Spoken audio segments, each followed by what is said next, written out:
Hello everyone. आज हम करेंगे factorization middle term splitting method का यूज़ करके रूट वाले क्वेश्चंस का, यानी कि ऐसे क्वेश्चंस जिनके साथ में रूट लगा होता है उन्हें हम फैक्टराइज करेंगे आज के वीडियो में। X square plus 6√2x plus 10 ये क्वेश्चन है, इसे फैक्टराइज करना है। तो इसे फैक्टराइज करने के लिए हमें देखना होता है मिडिल टर्म क्या है। मिडिल टर्म है 6√2 और जो प्रोडक्ट का नंबर है वो है 10। तो हमें ऐसे दो नंबर की ज़रूरत पड़ेगी जिससे अगर हम ऐड करते हैं या सब्ट्रैक्ट करते हैं तो 6√2 आए, और अगर हम जिसे मल्टीप्लाई करते हैं तो उसका प्रोडक्ट 10 आना चाहिए। अब इसमें ये तो कन्फर्म है कि √2 आएगा, और √2 भी 2 बार आएगा क्योंकि प्लस या माइनस करते समय हमें 2 √2 की ज़रूरत पड़ेगी। जब हम किसी भी दो रूट की वैल्यूज़ को मल्टीप्लाई करते हैं तो वो नंबर रूट से बाहर आ जाता है, यानी कि ये 2 स्क्वायर रूट से बाहर आ जाएगा। Square root of 2 multiply by square root of 2 होता है स्क्वायर रूट ऑफ 4, और स्क्वायर रूट ऑफ 4 होता है 2। तो ये 2 आ गया रूट से बाहर, यानी कि जो उसके फैक्टर्स हैं उसमें 2 तो आना ही आना है। ये तो कन्फर्म है कि इसको अगर हम मल्टीप्लाई करेंगे तो 2 आएगा। 2 तो इसका एक फैक्टर हो गया। जब हम 10 के फैक्टर्स फाइंड करेंगे तो उसमें 2 आएगा क्योंकि 2 5 ज़ा 10 होता है। उसके बाद बचेगा क्या, 5। ये 2 5 ज़ा 10, तो इसमें जो कंफर्म नंबर है वो है 2। 2 तो एक फैक्टर है इसका। अब ये जो 5 बचा है इसे हमें ब्रेक करना है, यानी कि इसके फैक्टर्स फाइंड करने हैं। तो इसके फैक्टर्स होते हैं 1 × 5 5, एक ही पेयर होता है इसमें, क्योंकि अगर नंबर बड़ा होता है तो और भी पेयर आ जाएंगे। तो अब 1 और 5 ऐसे दो नंबर्स हैं जिसको ऐड करने के बाद 6 आ रहा है, और 2 तो आना ही आना था, तो 5 और 2 होता है 10, जो कि उसका प्रोडक्ट का नंबर था 10। तो ये हो गए इसके दो फैक्टर्स 1 और 5। इनके साथ में हमें रूट लगा देना है, जैसे 1√2 5√2। तो इसे हम लिखेंगे √2 और 5√2, इसके दो फैक्टर्स हैं। यानी हमने मिडिल टर्म को स्प्लिट कर दिया है, तो 1 लिखा नहीं जाता है, तो उसे काउंट तो करेंगे। ये 1√2 है और वो 5√2 है, तो ये 1√2 और 5√2 को अगर हम ऐड कर रहे हैं तो 6√2 आएगा, और अगर इनको हम मल्टीप्लाई करेंगे तो 10 आएगा। 1 + 5 6, और √2 तो उसमें लगता है, तो 6√2, इसको मिडिल टर्म को हमने स्प्लिट कर दिया। अब इसे सॉल्व करते हैं। एक्स स्क्वायर तो ऐसे ही रहेगा, 6√2 को हमने स्प्लिट कर दिया था। 1√2 यानी √2x लिखा जाएगा, उसके साथ में प्लस जो दूसरा टर्म था वो था 5√2, उसके साथ भी x रहेगा, और ये प्लस 10 ऐसे ही है। इसके बाद हमें कॉमन लेना होगा इन दोनों में से और इन दोनों में से। तो अगर हम एक्स स्क्वायर प्लस √2x में से कॉमन देखेंगे तो x कॉमन आ रहा है दोनों में। x कॉमन आया, यहाँ से बचेगा एक x, और यहाँ से बचा √2। ये प्लस का साइन ऐसे ही रहेगा। इन दोनों में कॉमन देखा जा रहा है, तो 5√2 कॉमन आएगा। यहाँ से बचेगा x, और प्लस एक √2 अंदर रहेगा। अब अगर हम मल्टीप्लाई करके देख रहे हैं 5√2 और √2 को, तो उसका आंसर 10 आ रहा है। अब ये दोनों ब्रैकेट सेम आ गए, ये दोनों ब्रैकेट सेम होने चाहिए तभी हमारे फैक्टर्स करेक्ट होते हैं, नहीं तो फैक्टर्स रॉन्ग हैं अगर ब्रैकेट्स सेम नहीं आ रहे हैं। तो यहाँ पर सेम आ गए हैं x + √2 x + √2। अब फिर से कॉमन देखेंगे इन दोनों में से, तो यहाँ से कॉमन आया है x + √2, ये एक ब्रैकेट कॉमन है। इसके बाद बचेगा यहाँ से x प्लस 5√2, तो ये फैक्टराइज हो गया। X square plus 6√2x plus 10 के फैक्टर्स हो गए x + √2 x + 5√2। अब एक और क्वेश्चन करते हैं इसी टाइप का, जिसमें माइनस का साइन आ रहा है। X square -2√2x -30। अब इसमें जो प्रोडक्ट का नंबर है वो है -30 और मिडिल टर्म है 2√2 -2√2। इसमें साइन भी देखा जाता है, -30 है और इधर -2√2। तो यहाँ पर 2√2 तो आने ही हैं, उनको मल्टीप्लाई करते हैं तो 2 आएगा। तो 2 तो इसका कंफर्म नंबर है। उसके बाद आएगा 30 के लिए 2 15 30। तो अब हमें जो फैक्टर्स फाइंड करने होंगे वो होंगे 15 के। 2 तो कंफर्म है, 15 के फैक्टर्स फाइंड करने हैं। तो 15 के फैक्टर्स क्या होते हैं? 15 के फैक्टर्स होते हैं 1 × 15 15 होता है, 3 × 5 15 होता है। तो ये दो पेयर आ गए जिससे मल्टीप्लाई करके 15 आ रहा है। और अब हमें लाना है -2।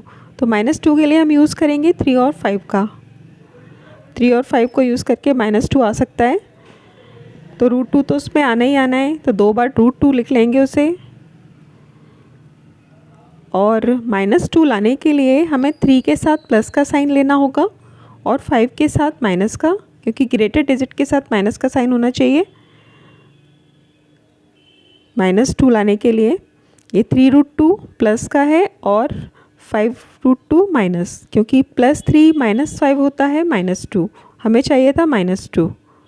तो ये मिडिल टर्म के नंबर्स आ गए और ये इनको मल्टीप्लाई कर रहे हैं तो -30 आएगा। ऐड करने के बाद -2√2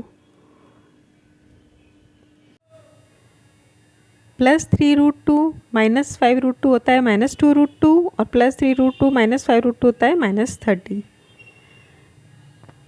अब इसे हम सॉल्व करते हैं।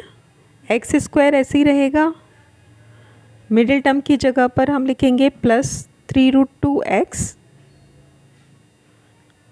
x भी लगाना होता है उसमें क्योंकि मिडिल टर्म में x था। ये -5√2x और 30 -30 ऐसे ही रहेगा। अब कॉमन निकालेंगे इसमें से, इन दोनों में से कॉमन लेना है, इन दोनों में से कॉमन लेना है। तो अगर इन दोनों में से कॉमन लिया तो x कॉमन है, यहाँ ब्रैकेट के अंदर एक x रहेगा +3√2 और सेकेंड ब्रैकेट में ये माइनस का साइन तो ऐसे ही रहेगा। और इन दोनों में से कॉमन आएगा 5√2, ब्रैकेट के अंदर रहेगा x और यहाँ पर साइन चेंज हो जाएगा क्योंकि ब्रैकेट के बाहर माइनस का साइन था, इसलिए ये साइन चेंज हो जाएगा, ये प्लस का हो गया। और ब्रैकेट के अंदर रहेगा 3√2, क्योंकि इन दोनों को अगर हम मल्टीप्लाई कर रहे हैं 5√2 और 3√2 को तो 30 आएगा। अब इन दोनों में से कॉमन लिया तो x + 3√2 का ब्रैकेट कॉमन में है और फर्स्ट पार्ट से बचेगा x और यहाँ से -5√2। तो ये फैक्टर्स आ गए x² -2√2 x -30 के। x + 3√2 x -5√2 ये फैक्टर्स हैं। अब एक क्वेश्चन देखते हैं जहाँ पर फर्स्ट और लास्ट टर्म है उसमें रूट है, जो मिडिल टर्म है वहाँ पर रूट नहीं है, फर्स्ट और लास्ट में है 5√5 और 3√5। तो जो हमारा प्रोडक्ट का नंबर है वो आएगा इन दोनों को मल्टीप्लाई करके 5√5 और 3√5, उन्हें अगर हम मल्टीप्लाई करते हैं तो प्रोडक्ट का नंबर आएगा और मिडिल टर्म में कोई रूट है नहीं। तो हमारा प्रोडक्ट था इसमें 5√5 और 3√5 को अगर हम मल्टीप्लाई करेंगे तो होगा 5 3 = 15 और √5 बाहर आ जाएगा, 15 × 5 75। तो 75 है जिसे हमें स्प्लिट करना है 20 लाने के लिए। मिडिल टर्म +20 था, तो 75 के फैक्टर्स अगर हम देखें तो 1 से स्टार्ट करते हैं। 1 × 75 75 2 के टेबल में आता नहीं है, 3 के टेबल में आता है, 3 2 = 6 3 5 = 3 × 25, 4 में नहीं आता, 5 में आता है, 5 और 15। तो इन 3 पेयर आ गए ये, जिसको मल्टीप्लाई करके 75 आ रहा है। अब हमें लाना है मिडिल टर्म 20 +20। तो +20 लाने के लिए इन 3 पेयर्स में से हम चूज़ करेंगे 5 और 15 को, क्योंकि +5 और +15 लेंगे तो +20 आ सकता है। तो यहाँ पर रूट लेने की ज़रूरत नहीं है, सिर्फ हमारे दो जो टर्म्स आएंगे वो आएंगे 5x और 15x। ये फर्स्ट ऐसे ही रहेगा। 20 को स्प्लिट कर दिया, ये दोनों लेने हैं यहाँ पर 5x प्लस 20x, ओ सॉरी 15x प्लस 3√5 ऐसे ही रहेगा। इसके बाद हमें कॉमन लेना होगा इन दोनों में से और इन दोनों में से। अगर यहाँ से कॉमन लिया, अब कॉमन क्या आएगा, 5 और 5 कॉमन है और x कॉमन है, तो 5x कॉमन आएगा इन दोनों में से। और ब्रैकेट के अंदर बचेगा √5, ये तो 5x आ गया। ब्रैकेट के अंदर रहेगा √5 और एक x, और यहाँ से कॉमन पूरा आ गया था तो 1 बचेगा, क्योंकि प्लेस को खाली नहीं छोड़ेंगे, हम उसको 1 लिखेंगे। यहाँ से अगर कॉमन ले रहे हैं तो 15 और 3√5 में 3√5 कॉमन आएगा।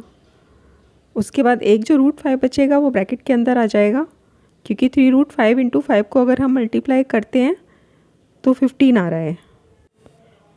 और अगर प्रॉब्लम आती है कि सेकंड ब्रैकेट में अंदर क्या लेना है, तो जो फर्स्ट ब्रैकेट आएगा वही सेकंड ब्रैकेट आएगा, उसको मल्टीप्लाई करके चेक कर लें कि वही जैसे 15 आ रहा है या नहीं। इन दोनों को मल्टीप्लाई कर रहे हैं तो 15 आ रहा है, इसके साथ x भी लेना है। और प्लस क्योंकि 3√5 हमने कॉमन में ले लिया है, तो ब्रैकेट के अंदर जो बचेगा वहाँ से वो 1 है। फिर से कॉमन लेंगे इन दोनों में से और इन दोनों में से, तो यहाँ से ये √5 प्लस 1 ये कॉमन आ गया एक ब्रैकेट। और सेकेंड ब्रैकेट में बचेगा 5x प्लस 3√5। तो इसके फैक्टर्स आ गए √5x प्लस 1, 5x प्लस 3√5, ये दो फैक्टर्स आ गए इसके। Thank you.